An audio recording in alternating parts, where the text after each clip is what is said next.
어두울 때는 덫을 놓지 않는다. 제21장. 호텔로 돌아온 켈리는 여전히 뛰는 가슴을 진정시키지 못했다. 자칫 목숨을 잃을 수도 있었다는 생각에 등골이 오싹했다. 금발 얼간이 때문에 죽을 뻔했네. 켈리가 소파에 풀썩 주저앉아 눈을 감았다. 명상을 하며 기도라도 해볼까 했지만 소용없었다. 그러기에 그녀는 너무 경직되어 있었다. 마음 한구석에 허전하고 쓸쓸한 느낌이 자리 잡고 있었다. 마크 보고 싶어요. 사람들은 시간이 가면 나아질 거라지만 그렇지 않아요. 달링. 시간이 흐를수록 더 힘들어지는 것 같아요. 복도에서 들려오는 음식 카트 소리를 듣자 켈리는 자신이 하루 종일 아무것도 먹지 않았다는 사실을 깨달았다. 배가 고프진 않았지만 기운을 차리려면 뭐라도 먹어야 했다. 그녀가 룸서비스에 전화를 걸었다. 새우 샐러드와 뜨거운 차를 갖다 주세요. 감사합니다. 25분에서 30분쯤 걸릴 겁니다. 해리스 부인. 알았어요. 켈리가 수화기를 내려놓았다. 그녀는 테너 킹즐리와의 미팅을 다시 떠올려 보았다. 마치 섬뜩한 악몽에 빠져 허우적거리는 듯한 기분이 들었다. 대체 무슨 일이 벌어지고 있는 거지? 어째서 마크는 올가에 대해 말해주지 않았던 걸까? 업무 차 알고 지내던 여자였을까? 아니면 불륜 관계? 마크, 달링. 만약 당신이 그녀와 불륜을 저질렀다 해도 난 당신을 용서할 수 있어요. 당신을 사랑하니까. 난 영원히 당신을 사랑할 거예요. 당신은 내게 사랑하는 법을 가르쳐 주었어요. 싸늘하게 식어있던 나를 당신이 따뜻하게 녹여줬어요. 당신은 내 자존심을 찾아주었고 날 여자로 만들어 주었어요. 그녀는 다이앤을 떠올렸다. 하마터면 죽을 뻔했어. 앞으로 그녀를 가까이 해선 안 될 것 같아. 뭐 그리 어려운 일은 아니지. 내일 나는 파리로 돌아가 엔젤과 재회하게 될 테니까. 그때 문에서 노크 소리가 들렸다. 룸서비스입니다. 나가요. 켈리가 문을 향해 걸어 나가다가 멈칫했다. 뭔가 이상했다. 그녀는 불과 몇 분 전에 음식을 주문했다. 너무 이른데. 잠깐만요. 네, 알겠습니다. 켈리가 수화기를 집어들고 룸서비스에 전화했다. 주문한 음식이 아직 안 왔어요. 지금 준비하고 있습니다. 해리스 부인. 15분에서 20분쯤 걸리겠는데요. 켈리가 수화기를 내려놓았다. 그녀의 심장이 쿵쾅거리기 시작했다. 그녀가 교환을 찾았다. 내 방에 침입하려는 사람이 있어요. 경비를 올려보낼게요. 해리스 부인. 2분 후 다시 문에서 노크 소리가 들렸다. 켈리는 조심스레 문으로 다가갔다. 누구시죠? 경비입니다. 켈리가 손목 시계를 들여다보았다. 너무 빨리 왔는데. 곧 나갈게요. 그녀가 다시 수화기를 들고 교환을 불렀다. 방금 전에 경비를 불렀는데요. 지금 올라가고 있는 중입니다. 해리스 부인. 일이 분 후에 도착할 겁니다. 그의 이름이 뭔가요? 그녀가 겁에 질린 음성으로 물었다. 토마스입니다. 복도에서 나지막한 속삭임이 들렸다. 속삭임이 사라질 때까지 그녀는 문에 귀를 가져다 댔다. 그녀는 극도의 긴장 상태에 빠져 있었다. 1분 후 다시 노크 소리가 들렸다. 누구세요? 경비입니다. 빌? 켈리가 물었다. 그녀는 숨을 참았다. 아닙니다. 해리스 부인 토마스입니다. 켈리는 재빨리 문을 열고 그를 들어오도록 했다. 그가 잠시 그녀의 얼굴을 살핀 후 물었다. 무슨 일이죠? 누군가가 어떤 남자들이 침입하려 했어요. 그들을 보셨습니까? 아니요, 그냥 듣기만 했어요. 나랑 같이 나가서 택시를 잡아줄래요? 물론이죠. 해리스 부인. 켈리는 뛰는 가슴을 애써 진정시켰다. 너무 많은 일이 한꺼번에 벌어지고 있었다. 토마스가 엘리베이터에 올라타는 켈리 곁에 바짝 붙어 섰다. 그들은 로비로 내려왔고 켈리는 주위를 유심히 살폈다. 수상해 보이는 것은 없었다. 켈리는 경비를 옆에 낀 채 밖으로 나가 택시를 잡았다. 그녀가 차에 오르며 말했다. 고마워요. 돌아오셨을 땐 모든 게 해결되어 있을 겁니다. 침입자들은 벌써 도망쳤을 거예요.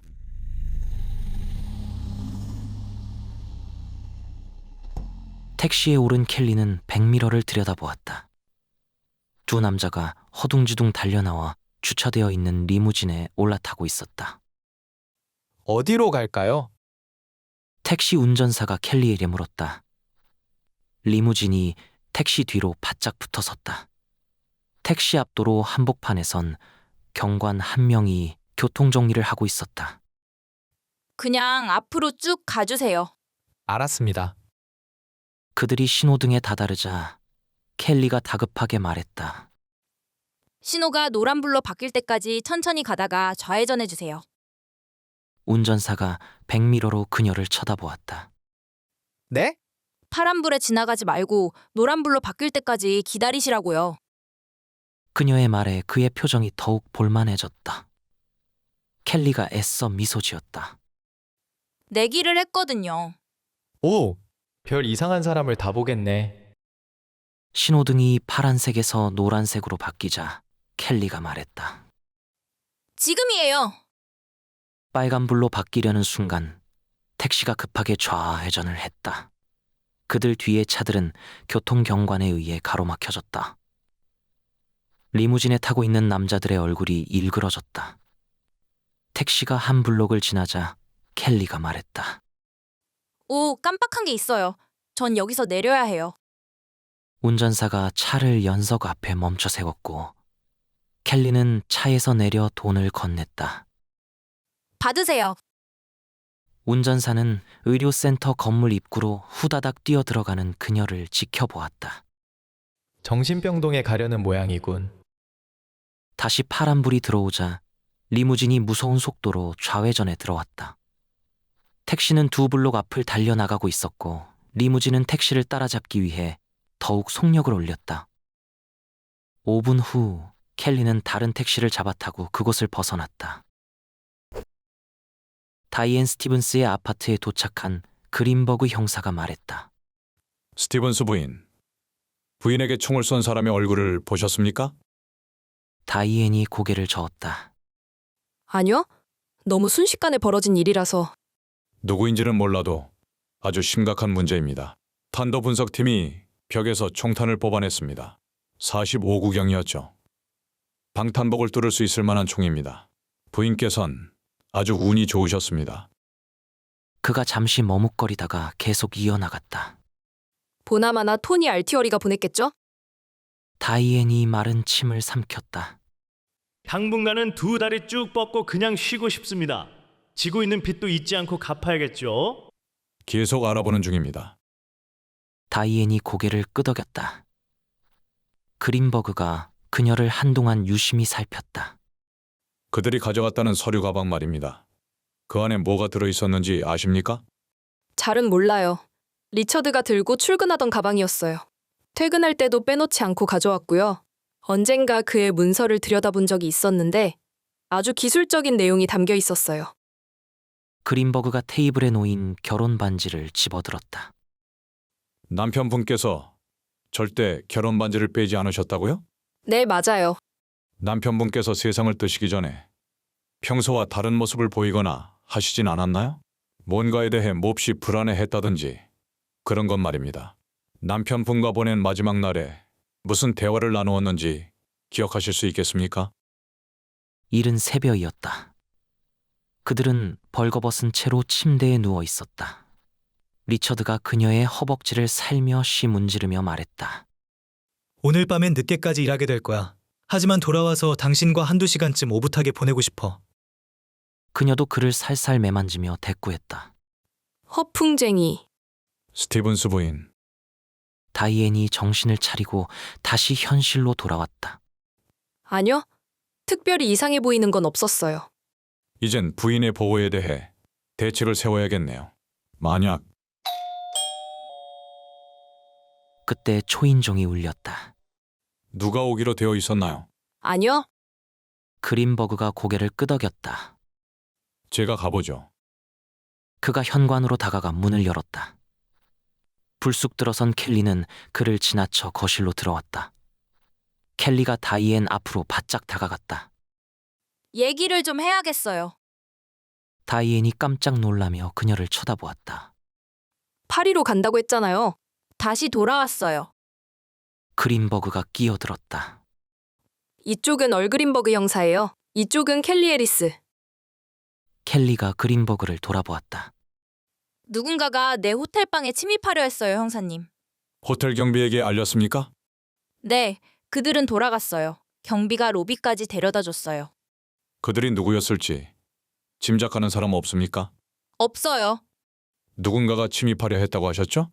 힘으로 문을 부수려 하진 않았습니까?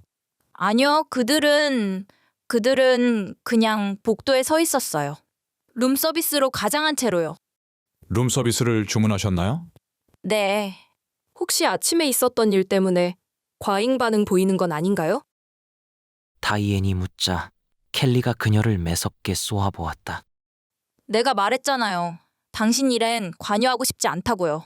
오후에 짐을 챙겨 파리로 돌아갈 거예요. 당신의 마피아 친구들에게 제발 날 좀 가만히 내버려두라고 말해줘요. 그들은 돌아서서 걸어나가는 켈리를 바라보았다. 대체 두 분 사이에 무슨 일이 있었죠?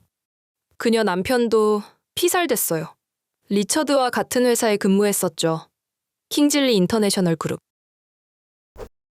켈리가 호텔 로비에 들어서서 곧장 프런트로 다가갔다. 체크아웃 하겠어요. 파리행 비행기 항공권을 예약해주세요. 그러죠, 해리스 부인. 특별히 원하시는 항공사가 있습니까? 그냥 최대한 빨리 이곳을 벗어나게만 해줘요. 켈리가 로비를 가로질러 엘리베이터에 올랐다. 그리고 4층 버튼을 눌렀다. 엘리베이터 문이 닫히려는 찰나 갑자기 2명의 남자가 달려들어 문을 열고 들어왔다. 켈리는 두 남자를 유심히 살피다가 다시 로비로 뛰쳐나왔다. 그녀는 엘리베이터 문이 닫힐 때까지 기다렸다가 계단으로 오르기 시작했다. 이제부턴 정말 몸조심해야 해. 그녀가 4층에 다다랐을 때 몸집이 큰 남자가 불쑥 나타나 그녀의 앞을 가로막았다. 실례합니다. 그녀는 그를 지나쳐가려고 했다. 쉿. 그가 소음기가 달린 총을 그녀에게 겨누었다. 켈리의 얼굴이 하얗게 질렸다. 대체 누구... 닥쳐. 몸에 구멍 나고 싶지 않으면 시키는 대로 해. 아무 소리도 내지 마. 자, 같이 내려가자고. 남자는 미소를 짓고 있었다. 하지만 켈리가 자세히 보니 그것은 미소가 아니라 윗입술에 나 있는 칼자국이 입 전체를 끌어올리고 있는 것이었다. 켈리는 지금껏 그토록 차가워 보이는 눈을 본 적이 없었다. 어서 움직여. 안 돼. 그 여자 때문에 죽을 순 없어. 잠깐만요. 사람을 잘못 찾아. 총이 그녀의 늑골을 파고들어왔다. 그녀는 비명을 지르고 싶었다. 조용히 하라고 했잖아. 빨리 내려가지 않고 뭐해. 그가 켈리를 꽉 움켜쥐었다. 총이 쥐어진 그의 다른 손은 그녀의 등에 찰싹 달라붙어 있었다. 켈리는 가까스로 뛰는 가슴을 억누르고 있었다. 제발. 그녀가 가녀린 음성으로 말했다. 난 당신이 찾는 사람이... 그는 총구를 그녀의 등에 힘껏 찔러 넣었다. 참을 수 없는 고통이 느껴졌다. 그가 어찌나 세게 그녀의 팔뚝을 움켜쥐고 있던지 핏기가 싹 사라질 정도였다. 그들은 계단을 내려가 로비로 들어섰다. 로비는 많은 사람들로 북적거렸고 켈리는 소리라도 빽 질러볼까 하는 생각을 해보았다.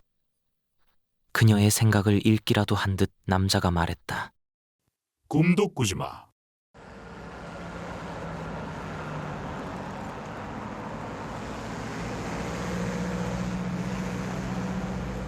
그렇게 그들은 밖으로 나왔다. 연석엔 스포츠카가 세워져 있었다.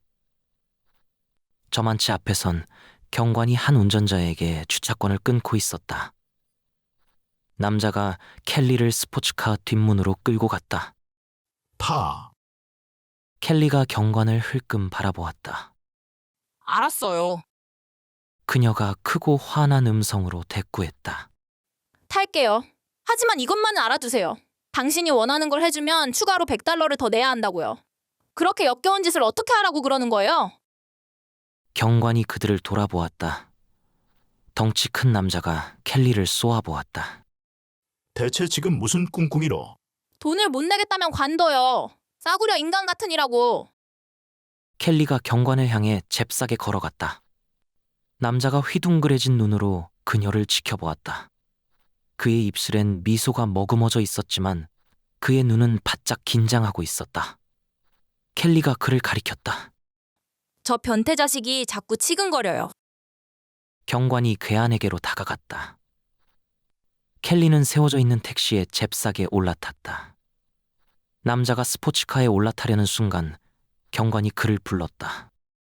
잠깐 기다려요. 매추는 불법입니다.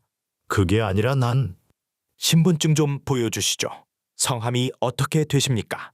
해리 플린트요. 플린트는 켈리가 탄 택시를 분한 표정으로 바라보았다. 죽여버리고 말겠어. 그것도 아주 천천히. 어두울 때는 덫을 놓지 않는다. 제22장. 켈리는 다이앤의 아파트 건물 앞에서 내렸다. 건물로 들어간 그녀가 초인종을 꾹꾹 눌렀다. 그린버그 형사가 문을 열었다. 무슨 일로? 켈리는 거실에 있는 다이앤을 보고 형사를 지나쳐 들어갔다. 또 무슨 일이죠? 아깐 분명 당장 무슨 일이 벌어지고 있는지 말해요. 분명히 당신의 마피아 친구들에게 날 내버려두라고 말해달라고 했잖아요. 그들이 또 찾아왔어요. 어째서 그들이 날 죽이려 하는 거죠? 나도 모르겠어요. 어쩌면 우리가 같이 있는 걸 보고 친구 사이라고 생각했는지도 모르겠네요. 그리고 우린 친구가 아니잖아요, 스티븐스 부인. 제발 당신 문제에서 날 빼줘요. 그게 무슨 소리예요? 내가 어떻게... 당신이 날 끌어들였으니 다시 원상태로 돌려놓을 수도 있잖아요. 알티어리에게 가서 사실대로 얘기해요. 우린 그냥 우연히 만났을 뿐이고 친구도 아니라고 말이에요. 당신이 저지른 바보 같은 실수 때문에 나까지 죽을 순 없다고요. 난 그럴 수... 당신은 할 수 있어요. 당장 알티어리에게 연락해요. 당신이 그렇게 하기 전까지 난 여기서 한 걸음도 움직이지 않을 거예요. 그건 불가능한 일이에요. 내가 당신을 내 문제에 끌어들인 거라면 미안해요. 하지만 다이앤은 한동안 말을 잇지 못했다. 그녀는 그린버그를 돌아보았다. 알티어리에게 제발 우리 두 사람을 그냥 내버려두라고 부탁해보는 건 어떨까요? 아주 흥미로운 질문이군요. 만약 우리가 그를 지켜보고 있다는 사실을 알고 있다면 그가 들어줄지도 모르죠. 그에게 직접 연락을 하고 싶습니까? 아니요, 난... 켈리가 끼어들었다. 반드시 그렇게 해야 해요.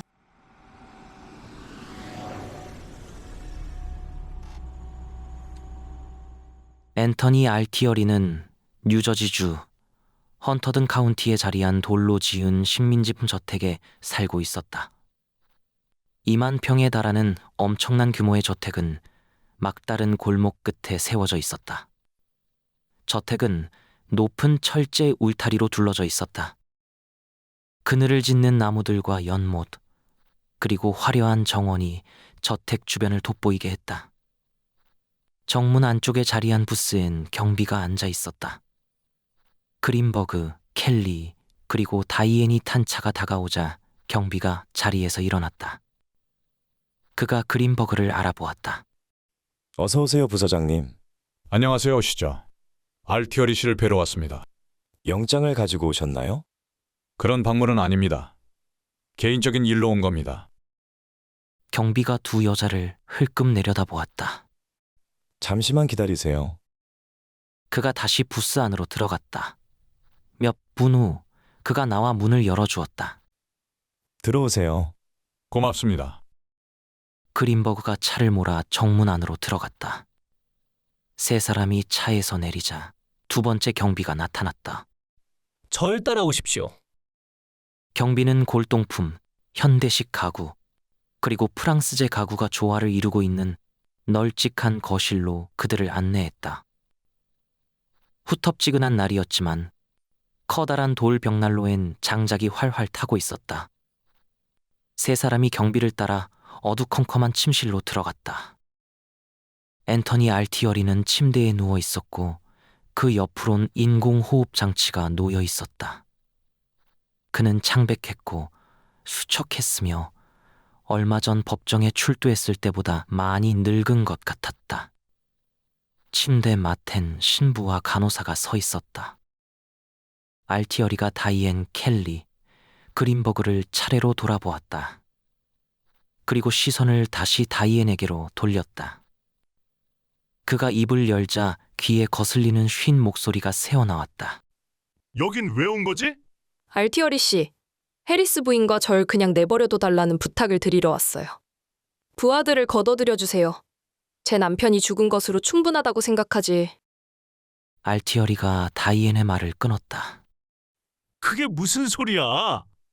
난 당신 남편이 누군지도 몰라. 그저 신문에 난 것만 읽었을 뿐이라고. 시체 주머니에서 메모가 발견되었다는 얘기 말이야. 그가 코웃음 쳤다. 물고기들과 같이 수영을 하던지 알아서 해 라고. 누군지 몰라도 소프라노 가족을 너무 봤더군. 공짜로 도움이 될 만한 얘기를 해주지.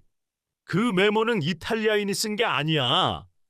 난 당신을 노린 적이 없어. 당신이 살든 죽든 그건 내가 알 바가 아니야. 분명히 말해두지만 난 부하를 시켜 누굴 죽이라고 지시한 적이 없어. 그는 통증으로 인상을 찌푸렸다. 난 하느님과 화해하느라 바쁘다고. 그가 숨을 가쁘게 몰아쉬기 시작했다. 신부가 다이앤에게 말했다. 이제 그만 돌아가 주시죠. 무슨 병이죠? 암입니다. 다이앤이 침대에 누워있는 알티어리를 측은하게 쳐다보았다. 난 당신을 노린 적이 없어. 당신이 살든 죽든 그건 내가 알 바가 아니야. 난 하느님과 화해하느라 바쁘다고. 그는 진실을 말하고 있었다. 다이앤은 갑작스럽게 찾아든 또 다른 공포에 휩싸여 있었다.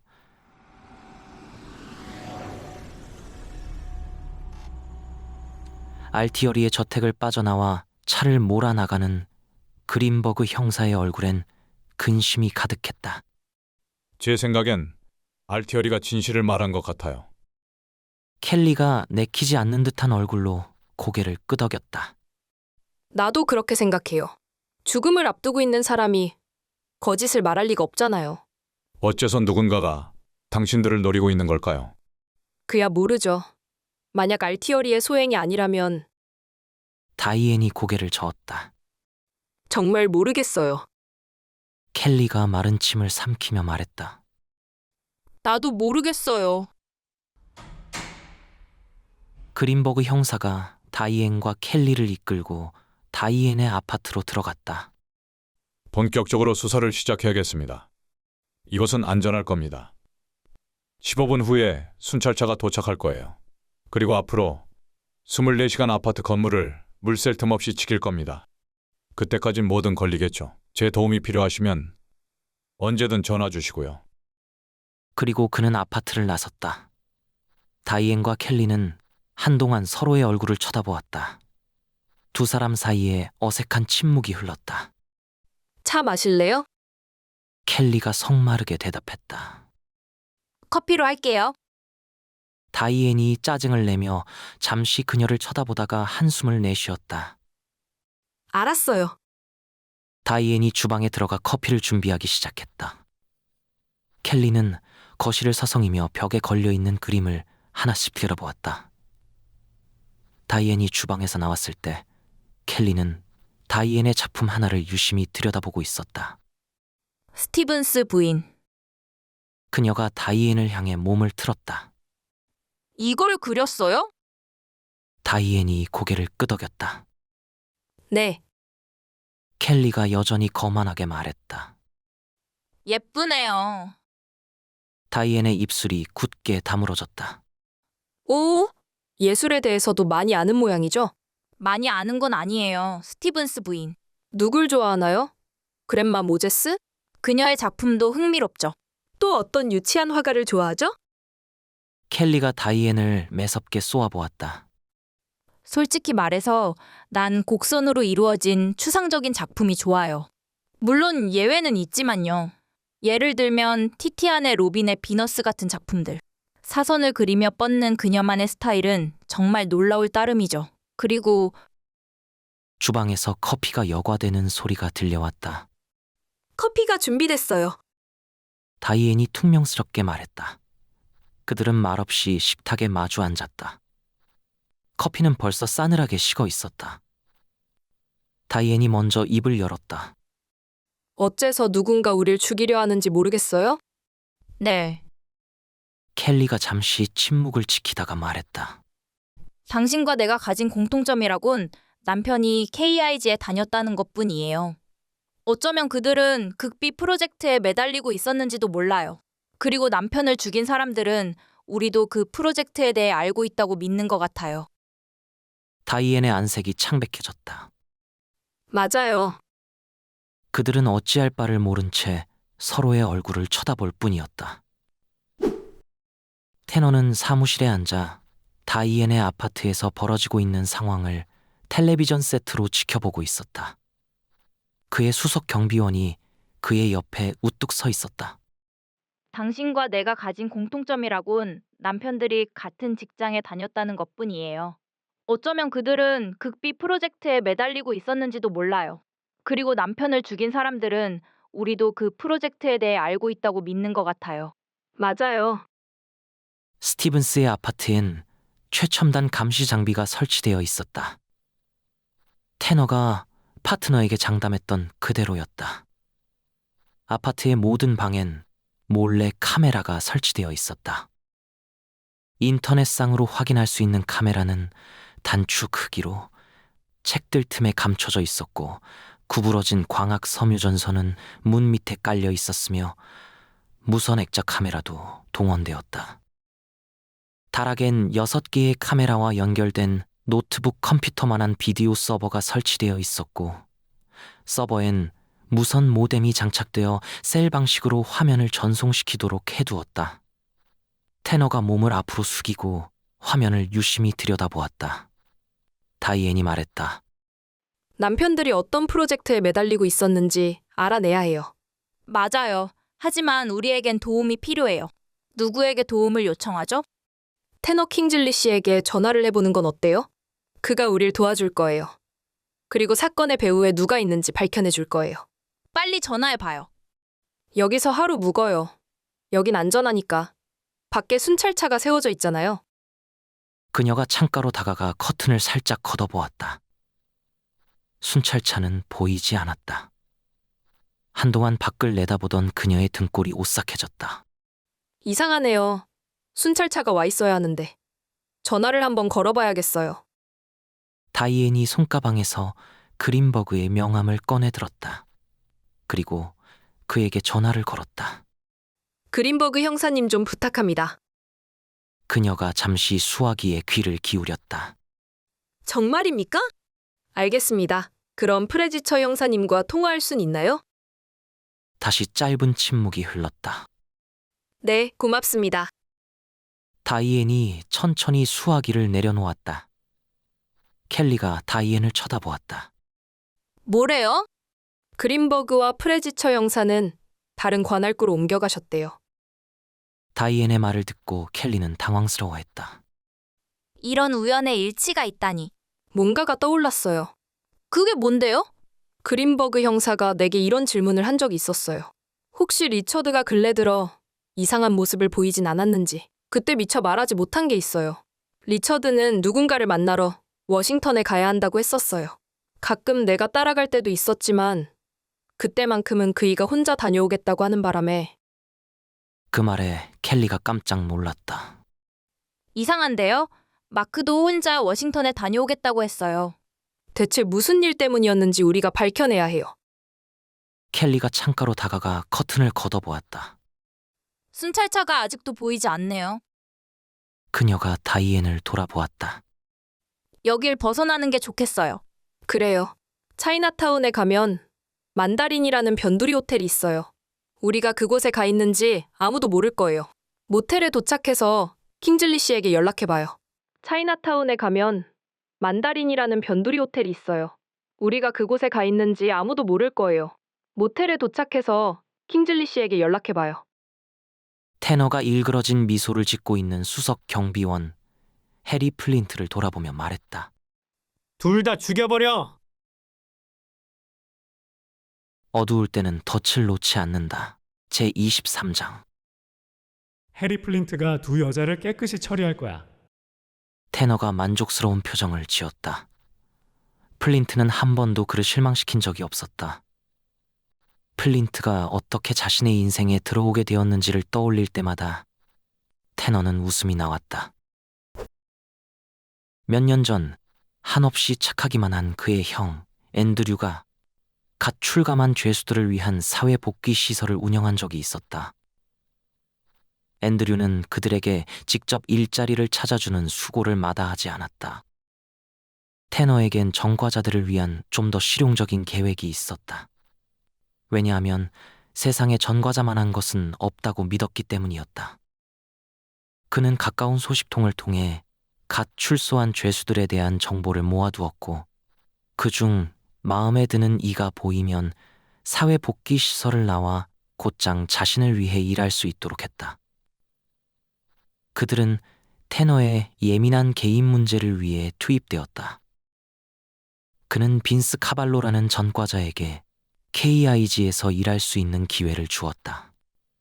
카발로는 덩치가 산만했고 터부룩한 턱수염과 매서운 파란 눈을 가지고 있었다. 그의 전과 기록은 화려했다. 그는 살인사건으로 법정에 서기도 했었다. 그에게 불리한 증거들은 압도적이었지만 배심원 단 중 한 명이 완강하게 무죄 방면 선고를 주장하는 바람에 결국 불일치 배심이 내려졌다. 그 문제의 배심원의 딸이 실종되었다는 사실을 아는 이는 그리 많지 않았다. 딸을 납치해간 범인은 이런 메모를 남겨두었다. 당신 딸의 목숨은 배심원단의 편결에 달려있다는 걸 명심해. 테너 킹즐리는 그런 배짱 두둑한 사람들을 존경했다. 또 테너는 해리 플린트라는 전과자에 대해서도 익히 듣고 있었다. 그는 플린트의 인생을 꼼꼼히 들여다본 후 그가 바로 자신이 원하던 완벽한 일꾼이라는 확신을 내렸다. 해리 플린트는 디트로이트의 중산층 가정에서 태어났다. 그의 아버지는 무능력한 세일즈맨으로 하루 종일 거실에 앉아 불평만 해댔다. 그는 사디스트적인 사람이었다. 아들이 조금만 실수를 해도 자나 벨트 따위로 잔인하게 매질했다. 마치 매질로 아들을 성공시켜 자신의 무능함을 메워보려는 듯 어머니는 이발소에서 손톱을 손질하는 일을 했다. 해리의 아버지가 포악했던 반면 그의 어머니는 헌신적이고 아들을 무척 사랑했다. 어린 해리는 항상 두 사람 사이에서 감정적으로 심한 충격을 받으며 자랐다. 의사들은 해리의 어머니에게 출산을 하기엔 나이가 너무 많다고 경고했었다. 그런 이유로 그녀는 자신의 임신 사실을 기적으로 받아들였다. 해리가 태어나자 그녀는 아이를 애지중지하며 키웠다. 항상 아이를 품에 안고 지냈으며 틈날 때마다 만지고 입을 맞추었다. 해리는 어머니의 사랑에 숨이 막힐 지경이었다. 나이가 들면서 그는 사람의 손길을 혐오하기 시작했다. 해리 플린트가 14살 때 그는 지하실에서 쥐를 코너에 넣고 밟아 죽인 적이 있었다. 천천히 고통스럽게 죽어가는 쥐를 내려다보는 해리 플린트는 마치 자신이 신이 된 듯한 기분을 느꼈다. 그는 전능했고 절대적인 힘을 가졌다. 그는 다시 한번 그 기분을 느껴보고 싶었다. 그래서 동네의 작은 동물들을 한 마리씩 괴롭히기 시작했다. 플린트가 자행하는 일엔 그 어떤 개인적인 악의도 없었다. 그저 하늘이 내려준 재능을 사용할 뿐이었다. 화가 난 이웃들이 이유 없이 자신들의 애완동물이 잔인하게 죽어간다고 당국에 신고했다. 그들은 범인을 잡기 위해 덫을 놓기로 했다. 경찰은 스코치 테리어 한 마리를 앞들에 묶어놓고 잠복에 들어갔다. 어느 날 밤 경찰이 숨어서 지켜보고 있는 가운데 해리 플린트가 개 앞으로 다가왔다. 그가 개의 입을 벌리고 불을 붙인 폭죽을 안으로 쑤셔넣기 시작했다. 경찰이 달려나와 그를 덮쳤다. 해리 플린트의 주머니에선 피 묻은 돌과 13cm짜리 칼이 나왔다. 그는 12개월간 챌린저 메모리얼 소년원에서 생활해야 했다. 그곳에 들어온 지 일주일도 채 지나지 않았을 때 플린트는 다른 아이를 심하게 구타해 불구로 만들어버렸다. 플린트를 상담한 정신과 의사는 그에게 편집증과 정신분열증 진단을 내렸다. 이 아이는 정신병을 앓고 있어요. 의사가 담당 감시인에게 말했다. 조심하세요. 당장 그를 격리시켜야 해요. 해리 플린트가 12개월을 보내고 나왔을 때 그는 15살이 되어 있었다. 보호 관찰 상태의 그는 다시 학교로 돌아갔다. 몇몇 그부들이 플린트를 영웅으로 추대했다. 그들은 소매치기나 좀도둑질을 일삼고 다녔다. 플린트는 이내 그들의 리더가 되었다. 어느 날 골목에서 싸움을 하던 그는 상대가 휘두른 칼에 윗입술을 베이고 말았다. 그 후로 플린트는 영영 지울 수 없는 어색한 미소를 입가에 머금고 다니게 되었다. 나이를 먹자 그들은 좀 더 대담해졌다. 차를 강탈하고 강도질도 했다. 언젠가 가게를 털다가 주인을 살해한 사건이 있었다. 해리 플린트는 무장 강도와 과실치사 혐의로 유죄 판결을 받고 징역 10년형을 선고받았다. 그는 아직까지도 교도소장이 본 죄수 중 가장 광포한 죄수였다. 해리 플린트의 눈을 본 사람이라면 누구든 그를 슬슬 피해 다녔다. 그는 틈만 나면 다른 죄수들을 공포에 떨게 만들었다. 하지만 누구도 그를 고발하지 않았다. 어느 날 해리 플린트의 감방을 지나가던 교도관이 깜짝 놀랐다. 플린트와 한 방을 사용하던 죄수가 피를 흥건히 쏟으며 바닥에 쓰러져 있었다. 그에게 맞아 죽은 것이었다. 교도관이 플린트를 쳐다보았다. 플린트는 상당히 만족스럽다는 미소를 머금고 있었다. 좋아, 이 자식. 이번엔 내 녀석도 빠져나오지 못할 거야. 이젠 전기 의자를 대워놓아도 될 것 같군. 플린트가 그를 쳐다보며 왼팔을 천천히 들어 올렸다. 그의 팔뚝엔 피 묻은 칼이 깊숙이 박혀 있었다. 플린트가 냉담하게 말했다. 정당방위였어. 플린트의 맞은편 감방에 수감된 죄수는 플린트가 동료를 잔인하게 구타해 살해하고 난 후 매트리스 밑에서 꺼낸 칼을 자신의 팔뚝에 박아 넣었다는 사실을 아무에게도 말하지 않았다. 테너가 가장 마음에 들어한 플린트의 특징은 그가 자신의 일을 무척 즐긴다는 점이었다. 테너는 플린트가 처음으로 자신이 얼마나 쓸모있는 인간인지 증명해 보였을 때를 떠올려 보았다. 갑작스러운 도쿄 출장 중에 있었던 일이었다. 조종사에게 비행기를 대기시키라고 해요. 일본으로 가야 할 일이 생겼어요. 우리 둘만 떠날 거예요. 최악의 상황에 터진 일이었지만 어쨌든 신속히 마무리 지어야 할 문제였다. 남에게 맡기기엔 너무나 민감한 문제이기도 했다. 테너는 이소 아키라와 도쿄에서 만나기로 했다. 그리고 오쿠라 호텔에 방을 예약했다. 비행기가 태평양을 건너는 동안 테너는 필요한 전략을 세웠다. 비행기가 착륙했을 때 그는 가장 무난한 전략을 머릿속에 떠올려 놓았다. 나리타 공항에서 차로 1시간쯤 달려나갔을 때 테너는 언제 봐도 변함없는 도쿄의 전경에 경탄했다. 경기가 좋을 때나 나쁠 때나 도쿄는 늘 태연한 가면을 쓰고 있는 듯 보였다.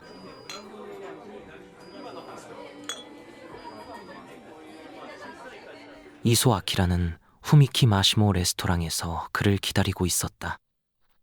이소는 50대로 마른 체구의 회색 머리, 그리고 옅은 갈색 눈을 가지고 있었다. 그가 자리에서 일어나 테너를 맞았다. 만나 뵙게 돼서 영광입니다. 킹즐리 씨. 사실 연락을 받고 많이 놀랐습니다. 이렇게 몸소 이곳까지 와주시다니 믿어지지 않네요. 테너가 미소 지었다. 전화상으로 말씀드리기엔 좀 곤란한 중요한 문제라서요. 박사님을 아주 행복한 부자로 만들어드리기 위해 직접 왔습니다. 이소 아키라가 어리둥절한 표정으로 그를 쳐다보았다. 네? 흰색 재킷 차림의 웨이터가 다가왔다. 사업 얘기를 하기 전에 주문 먼저 할까요? 그렇게 하시죠, 킹즐리 씨. 일본 음식에 대해 잘 아십니까? 곤란하시면 제가 대신 주문해 드릴까요? 제가 하겠습니다. 스시를 좋아하시나요? 네. 테너가 웨이터를 돌아보았다. 난 하마치 데마키, 카이바시라, 그리고 아마 에비를 먹겠습니다. 새끼방어 김밥말이, 조개관자, 그리고 생새우를 먹겠습니다. 이소 아키라가 미소 지었다. 탁월한 선택입니다. 그가 웨이터를 올려다보았다. 나도 같은 걸로 주세요. 식사가 시작되자 테너가 말했다. 박사님께선 아주 좋은 회사에서 일하시는 걸로 알고 있습니다. 도쿄 제1공업그룹. 감사합니다. 그곳에서 근무하신 지 얼마나 됐습니까? 10년째입니다. 오래 계셨군요. 그가 이소 아키라의 눈을 쳐다보며 말했다. 이젠 슬슬 변화를 찾아봐야 할 때가 온 것 같지 않습니까? 꼭 그래야 할 필요가 있습니까? 킹즐리 씨? 왜냐하면 제가 박사님께 누구도 거부할 수 없는 제안을 할 테니까요. 박사님의 수입이 어느 정도인지는 모르지만 전 그 액수의 2배를 드릴 용의가 있습니다. 우리 KIG로만 와주신다면 말입니다. 킹즐리 씨, 그건 좀 곤란하겠는데요. 어째서죠? 혹시 계약 때문에 그러시는 거라면 제가 알아서... 이소 아키라가 젓가락을 내려놓았다. 킹즐리 씨, 일본에선 회사를 가족처럼 여깁니다. 우리가 더 이상 일할 수 없게 되면 회사가 우릴 돌봐주죠. 하지만 저희가 제시하는 액수는... 안 되겠습니다. 아이샤세이신, 애사심. 네? 우린 돈보다 충절을 더 중요하게 여긴다는 뜻입니다. 왜 절 선택하셨나요? 이소 아키라가 그를 의아하다는 듯 쳐다보며 물었다. 박사님에 대해 많은 걸 들었거든요. 유감이지만 헛걸음하신 것 같군요. 킹즐리 씨. 전 절대 도쿄 제1공업그룹을 떠나지 않을 겁니다. 생각이라도 해보시죠. 이해해 주시리라 믿겠습니다. 테너가 몸을 뒤로 살짝 젖히고 웃음을 터뜨렸다. 물론 이해합니다. 저희 회사 직원들도 모두 박사님처럼 충성스러웠으면 좋겠습니다. 그가 뭔가를 떠올렸다. 참, 박사님과 박사님, 가족을 위해 조그만 선물을 준비했습니다. 제 파트너가 직접 전해드릴 겁니다. 1시간 후에 박사님의 호텔방으로 보내드리죠. 그의 이름은 해리 플린트입니다. 청소를 위해 들어온 객실 담당 종업원이 이소 아키라의 시체를 발견했다. 그는 옷장의 갈고리에 목을 맨 채 걸려 있었다. 그가 스스로 목숨을 끊었다는 공식 발표가 나왔다. 잘 들으셨나요? 지금 화면에 나오는 동영상을 보시면 우리가 무엇을 하는 업체인지 알 수 있습니다. 우리는 보시는 것처럼 반지를 만드는 제조업체입니다. 반지로는 유튜버들의 흥미를 끌지 못해서 오디오북을 덧붙이게 되었지요. 지금도 열심히 국내 유명 대학이나 국제학교 등의 졸업 반지를 만들고 있고 이 외에 가족 반지를 만들기도 합니다. 가족 반지를 만드는 이유는 세상에서 행복을 맛볼 수 있는 유일함을 기념해드리기 위해서입니다. 이런 가족의 행복을 기원하는 마음으로 졸업 반지와 같은 공동 구매 가격으로 가족 반지를 만들어드리고 있습니다.